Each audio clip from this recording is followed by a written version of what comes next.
Welcome back to today's episode of the Key and Mang Audio Experience. I'm your host, Mang, as always, joined by my fellow co-host, Key. Key, what's good? What's up, man? How are you? I'm good. How are you? I'm lovely. Can't complain. Sunday fun day. Sunday, fun day. Yeah, we got a little sun today. I'm happy with it. Changes your mood when you Uh, see the sun. it does. That's why I need to live in Florida. Yeah. Look, Florida's not a bad place. It's just humid in the summertime. It is. So what? That's fine. Teach your own. Teach your own. Teach your own. Today we're talking about taking massive action and the key to achieving big results. Um, so we're going to dive into the concept of massive action and how it can lead to significant and successful outcomes in life. We're going to explore the idea that simply thinking or planning for success is not enough, and that taking consistent and focused action towards a goal is crucial for achieving desired results. So sometimes we get so focused in taking all the courses, reading all the books, all the listening, all the podcasts, that we don't jump and do anything with that information, and you kind of get stuck, and it's hard to progress. You feel overwhelmed. But Key, do you have specific examples of you taking actions or a moment where you delayed taking action and what resulted from that? Yeah. I think I was doing this a lot early on, especially when I first started school. I had the idea that I was gonna like document my PT grad school journey, and then when I got out of school, I would start a business. So initially, I got into PT because I wanted to have my own clinic, but that idea changed. So I was like, I want to do like some type of coaching, and I'll wait until after school to start it. But then I started being introduced to like other people, and they were saying how you have to like start now, and that's how you kind of figure out the direction you want to go in. But if you never start, you never find it out because you're always going to feel confused. And I was at the time listening to a lot of podcasts, reading books. I told myself I was just gonna do that, like learn everything I needed to learn, and then start after. But I realized that if I didn't start, everything I learned would just be like useless information in my head because I wouldn't know how to apply it. Like, yes, you can do all the courses, do read all the books, listen to all the podcasts, but if you don't actually like implement the information as you learn, it's gonna be very unbeneficial to you. So just by starting and implementing as you go, you kind of find your like way in life. But if you never start, you kind of just stay stuck in the same place. What do you think helped you shift from taking in all the information, all the podcasts, being able to decide to implement some things that you were learning? Like what caused that shift? What went into that? What was going through your mind, if you remember? It was definitely like the exposure to Greg Todd stuff because I was seeing so many other students and other like people fresh out of PT school like doing stuff and it wasn't perfect, but it was working.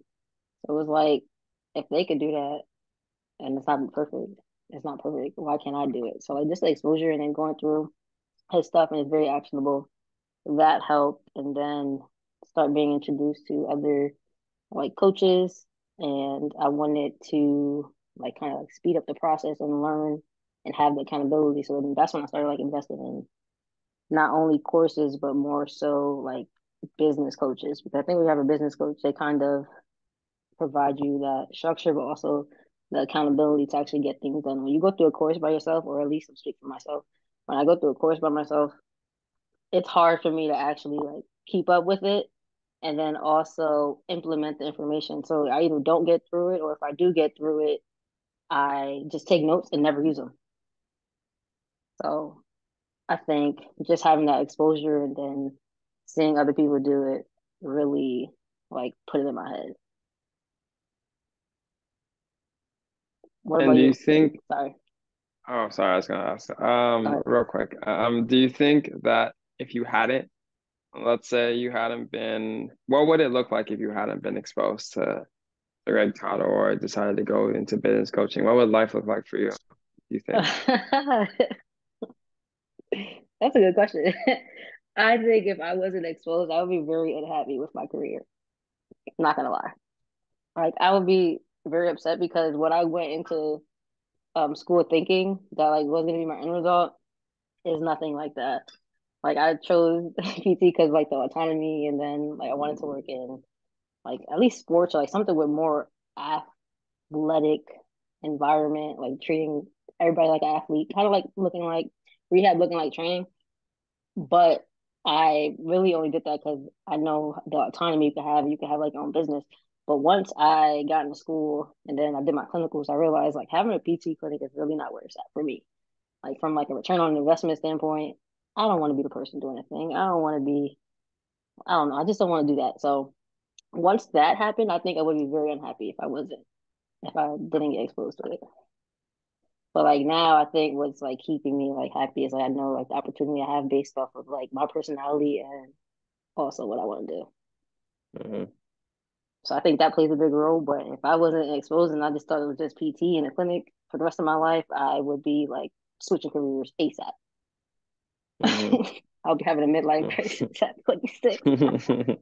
Midlife crisis at 26. Yeah. What about you? What's the time where you dealt with that?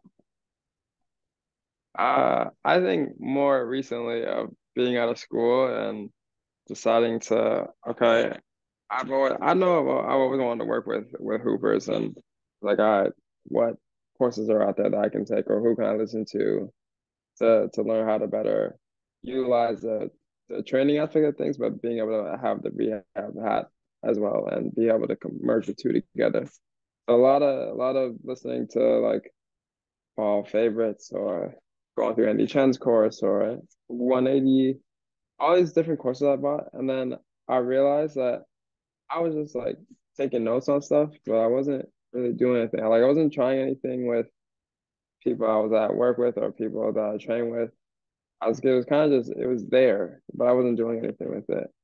And then it gets to a point where time goes by. It's like 6 months, 8 months, and you're like, I'm still at the same spot that I was at 6 months ago when I said I wanted to do this. Like, why isn't anything happening? And then I started to tinker around with some of the stuff. Like I went through some of the stuff from some of the courses, and I was like, all right, are there ways that I can apply this in the clinic and just see if it works? See how I decide to talk about it, how I communicate it, how I coach it. Does it get a change? Whether it's a good change or a bad change, it just gives me information and I can figure out how to fine tune it and change it. So I started trying more things. People would describe things. I'm recognizing more things. And I was like, oh, like this makes sense. And we're gonna try this to try and address what you just mentioned. So then I think being able to apply this stuff helped it stick better, helped it be more meaningful because I could apply it to real life examples and get feedback in real time based on what worked or what didn't work and then work to adjust it. And I think once that was the case, I was like, okay, I gotta find ways to apply this material to real life people so I can get the information, try and communicate it, and then figure out how to fine tune it and change it for the future. So I think that's been a lot more of my focus now. And then when we did our goal episode, and I was like, yeah, I want to launch a course by the summer. It's about to be done in February, and I feel like I've just been almost at a standstill, almost just trying to make sure that it's perfect. And I think that's where I get in trouble is where I try to make things perfect and not trying to have big mistakes that people are like, what are you doing? Why are you doing this? But I think for me, it's about trusting what I have and what I'm going to the effort that I'm going to put in, and then being able to change and implement as the thing goes on.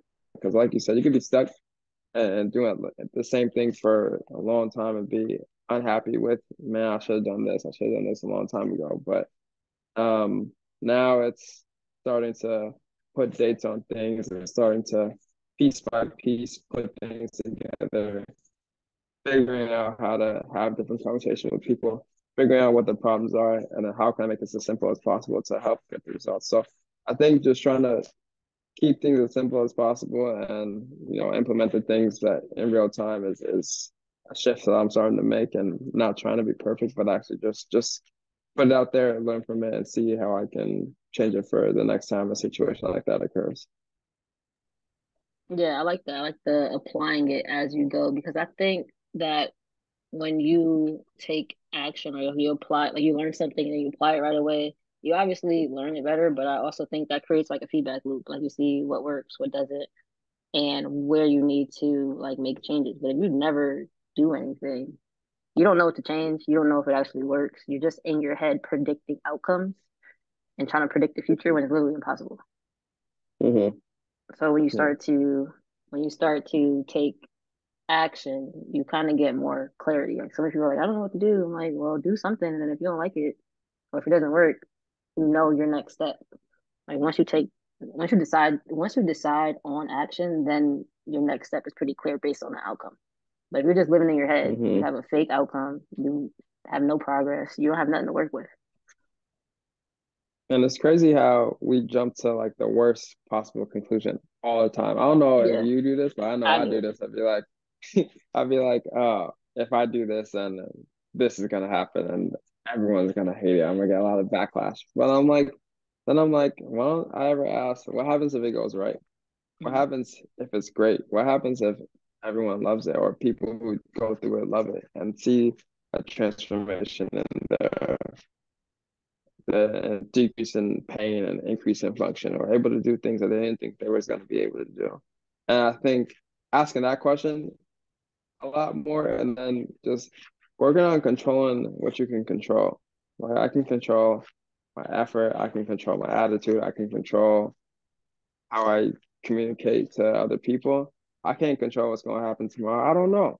Well, I'm not guaranteed tomorrow, but I can control right now. I can control my reflective ability in a situation. I can control how I listen. I think capitalizing on those things is what helps move you forward. Yeah, and how do you determine like how much effort you're gonna put into something? Like I feel like if you always think the worst, you're gonna put like you're not gonna put your all in. Like it kind of sets you up to like do bare minimum or do like the least amount possible because you're scared to fail. So you're like, oh, if I fail, I didn't try my hardest anyway, so it doesn't matter. I feel like that thinking kind of sets up your level of or like your intensity of action. But if you Hmm. think like I'm gonna give it my all and then see what happens, I think your outcome is gonna be better, and then you will also like feel better about it. But if you just be like, oh, I don't know what's gonna happen, I think it's not gonna work, and then it fails, I feel like you still gonna have that lingering thought, like, damn, what if I went all in? So I think your effort of action also matters. You don't want to like half-ass it because you're scared. Hmm. Like you got to Hmm. do it or you don't. Yeah, I agree. I agree with that. I think if you decide to go all in, then at least you can go to sleep knowing that I gave it my best shot. And then when you wake up the next day, then you could be like, all right, what am I going to change from yesterday to make this 1% better? It doesn't have to be 100% better, just one, just a little bit better.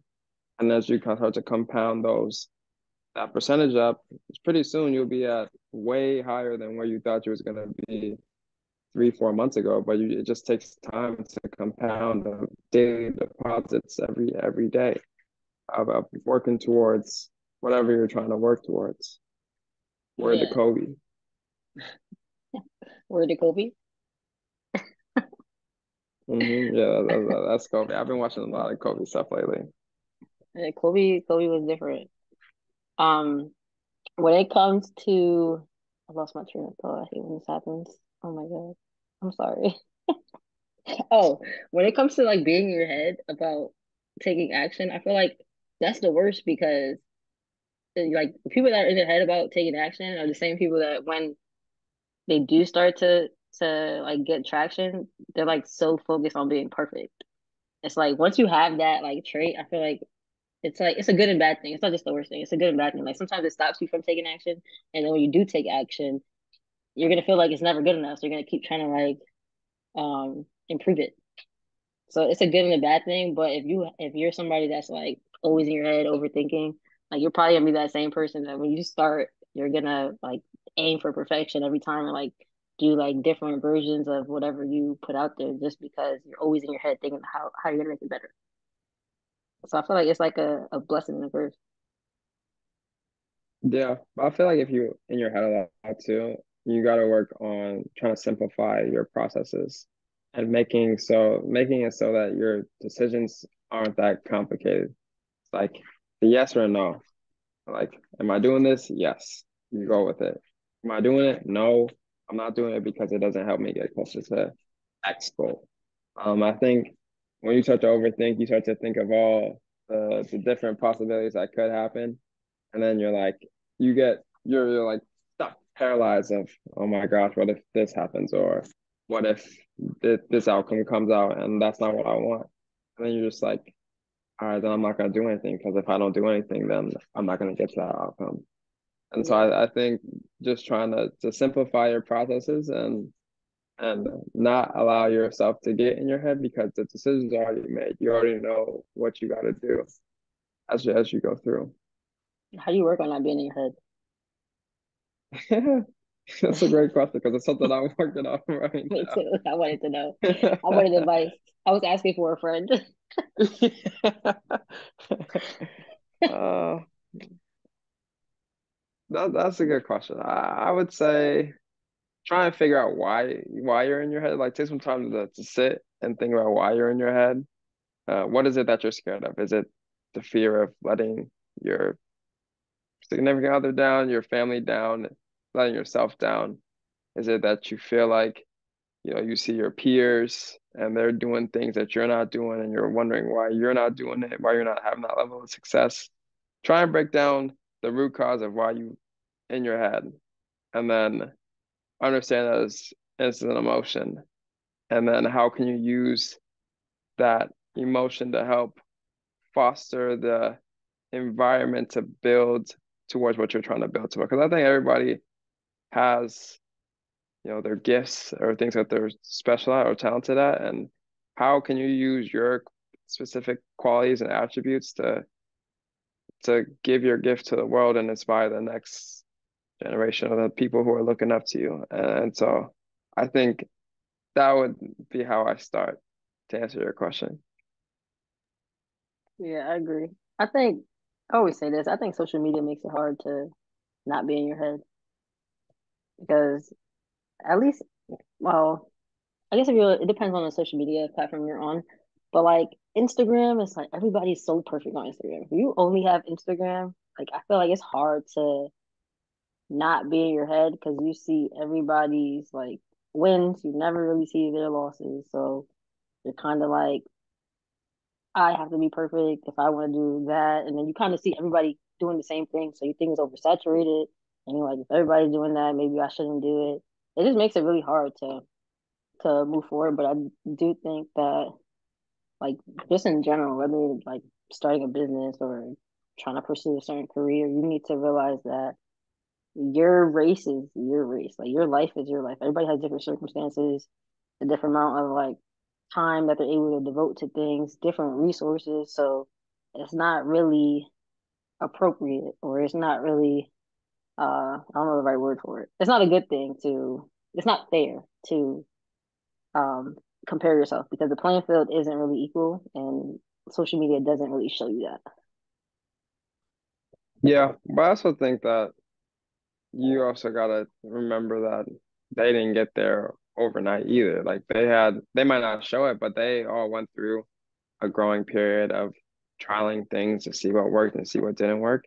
That's a normal part of the process. If everyone went from 0 to 100 overnight, then everyone would be successful. That's not how it works.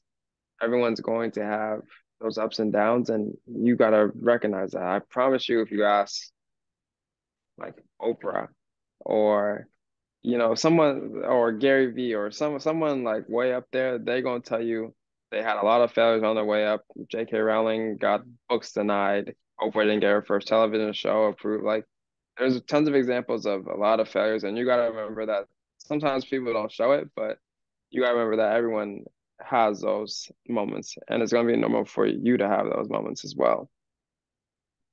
Yeah, I agree.